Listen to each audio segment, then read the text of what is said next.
Bismillahirrahmanirrahim. Assalamualaikum warahmatullahi wabarakatuh. Alhamdulillahirabbil alamin wa bihi nasta'in wa ala umuri dunya waddin. Wassalatu wassalamu ala asrofil anbiya'i wal mursalin wa ala alihi wa sahbihi ajmain, amma ba'du. Sebelumnya perkenalkan, nama saya Siti Husnul Khatimah, NIM 2014-2013-2, Prodi Perbankan Syariah 1D. Video ini saya buat untuk memenuhi tugas mata kuliah Metodologi Studi Islam dengan dosen pengampu Bapak Sanawi SAGMA. Di sini saya akan menjelaskan pengertian dan sumber ajaran Islam. Yang pertama, pengertian agama Islam. Ada dua sisi yang dapat kita gunakan untuk memenuhi pengertian agama Islam, yaitu sisi kebahasaan dan sisi peristilahan. Dari sisi kebahasaan, Islam berasal dari bahasa Arab, yaitu dari kata salima yang mengandung arti selamat, sentosa, dan juga damai. Dari kata salima selanjutnya diubah menjadi bentuk aslama yang berarti berserah diri, masuk dalam kedamaian. Senada dengan pendapat di atas, sumber lain mengatakan bahwa Islam berasal dari bahasa Arab, terambil dari kata salima yang berarti selamat, sentosa. Dari kata itu dibentuk kata aslama yang artinya memelihara dalam keadaan selamat, sentosa, dan berarti pula menyerahkan diri, tunduk, patuh, dan juga taat. Kata aslama itu menjadi kata Islam yang mengandung arti segala arti yang terkandung dalam arti pokoknya. Oleh sebab itu, orang yang berserah diri, patuh, dan taat disebut sebagai orang muslim. Dari pengertian kebahasan ini, kata Islam dekat dengan arti kata agama yang berarti menguasai, menundukkan, patuh, balasan, dan juga kebiasaan. Menurut Nurcholis Majid berpendapat bahwa sikap pasrah kepada Tuhan merupakan hakikat dari pengertian Islam.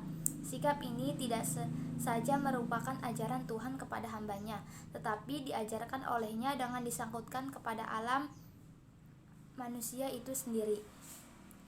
Menurut Maulana Muhammad Ali, pengertian Islam terdapat pada ayat 202 surat Al-Baqarah yang artinya, "Hai orang-orang yang beriman, masuklah kamu ke dalam Islam secara keseluruhannya, dan janganlah kamu dituruti langkah-langkah setan. Sesungguhnya syaitan itu musuh yang nyata bagimu." Dari uraian di atas kita sampai pada kesimpulan bahwa kata Islam dari segi kebahasaan mengandung arti patuh, tunduk, taat, dan berserah diri kepada Tuhan dalam upaya mencari keselamatan dan kebahagiaan hidup baik di dunia maupun di akhirat. Yang kedua, ada sumber ajaran Islam. Di kalangan ulama terdapat kesepakatan bahwa sumber ajaran Islam yaitu yang utama adalah Al-Quran dan As-Sunnah. Yang pertama ada Al-Quran. Di kalangan para ulama dijumpai adanya perbedaan pendapat di sekitar pengertian Al-Quran, baik dari segi bahasa maupun istilah. As-Syafi'i misalnya mengatakan bahwa Al-Quran bukan berasal dari akar kata apapun dan bukan pula ditulis dengan memakai hamzah. Lafaz tersebut sesudah lazim digunakan dalam pengertian kalamullah atau firman Allah yang diturunkan kepada Nabi Muhammad SAW. Sementara itu, Al-Fara berpendapat bahwa lafaz Al-Quran berasal dari kata qara'in, jamak dari kata qara'inab, yang berarti kaitan, karena dilihat dari segi makna dan kandungan ayat-ayat Al-Quran itu satu sama lain saling berkaitan. Selanjutnya, Al-Syari'i dan para pengikutnya mengatakan bahwa lafal Al-Quran diambil dari kata qaran yang berarti menggabungkan sesuatu atas yang lain, karena surat-surat dan ayat-ayat Al-Quran satu dan lainnya saling bergabung dan berkaitan. Dari berbagai kutipan, kita dapat mengetahui bahwa Al-Quran adalah kitab suci yang isinya mengandung firman Allah. Turunnya secara bertahap melalui malaikat Jibril, pembawa Nabi Muhammad. Susunannya dimulai dari Al-Fatihah dan diakhiri dengan surat An-Nas. Bagi yang membacanya, bernilai ibadah. Fungsinya antara lain menjadikan hujjah atau bukti yang kuat atas kerasulan Nabi Muhammad SAW. Keberadaannya hingga saat ini masih tetap terpelihara dengan baik, dan permasyarakatannya dilakukan secara berantai dari satu generasi ke generasi lain dengan tulisan maupun lisan.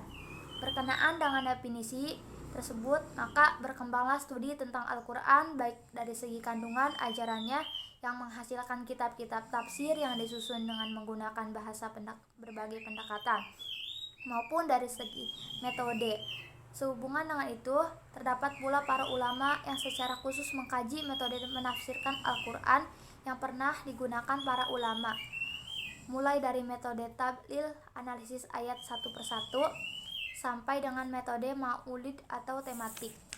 Dalam pada itu, ada pula yang mengkhususkan dari mengkaji petunjuk cara membaca Al-Quran yang selanjutnya menimbulkan ilmu qiraat, termasuk pula pada ilmu tajwid. Selanjutnya, Al-Quran berfungsi sebagai hakim atau wasiat yang mengatur jalannya kehidupan manusia agar berjalan lurus. Itulah sebabnya ketika umat manusia berselisih dalam segala urusannya, hendaknya ia berhakimi kepada Al-Quran. Al-Quran lebih lanjut memerankan fungsi sebagai pengontrol dan pengoreksi terhadap perjalanan hidup manusia di masa lalu. Berbagai penyimpangan yang dilakukan Bani Israel terhadap ayat-ayat Allah telah dikoreksi. Dalam kaitannya inilah di dalam Al-Quran dijumpai ayat yang menyatakan celakalah bagi orang-orang yang menulis kitabnya dengan tangannya sendiri, lalu menyatakan bahwa kitab itu sebagai firman Allah Subhanahu wa Ta'ala. Apa yang dinyatakan di Al-Quran itu telah dibuktikan kebenarannya dalam sejarah bahwa Bani Israel memang telah menggelapkan firman Allah yang sebenarnya dengan menukarkan dengan kitab yang mereka buat sendiri dengan tujuan untuk menyesatkan manusia. Dan yang kedua, ada As-Sunnah. Kedudukan Al-Sunnah sebagai sumber ajaran Islam selain didasarkan pada keterangan ayat-ayat Al-Quran dan hadis juga didasarkan kepada pendapat kesepakatan para sahabat, yakni seluruh sahabat sepakat untuk menetapkan tentang wajib mengikuti hadis, baik pada masa Rasulullah masih hidup maupun setelah beliau wafat. Menurut bahasa, Al-Sunnah diartikan jalan hidup yang dibiasakan. Terkadang jalan tersebut ada yang baik dan ada pula yang buruk. Pengertian As-Sunnah seperti ini sejalan dengan makna hadis Nabi yang artinya barang siapa yang membuat sunnah atau kebiasaan yang terpuji, maka pahala bagi yang membuat sunnah itu dan pahala bagi orang yang mengerjakannya.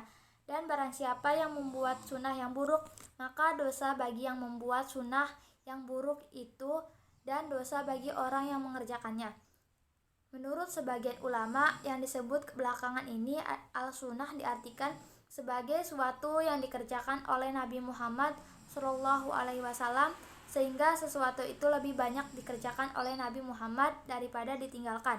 Sementara itu, hadis adalah sesuatu yang disandarkan kepada Nabi Muhammad SAW, baik berupa ucapan, perbuatan, maupun ketetapan, namun jarang dikerjakan oleh Nabi. Selanjutnya, khobar adalah ucapan, perbuatan, dan ketetapan yang berasal dari sahabat, dan atsar adalah ucapan, perbuatan, dan ketetapan yang berasal daripada tabi'in.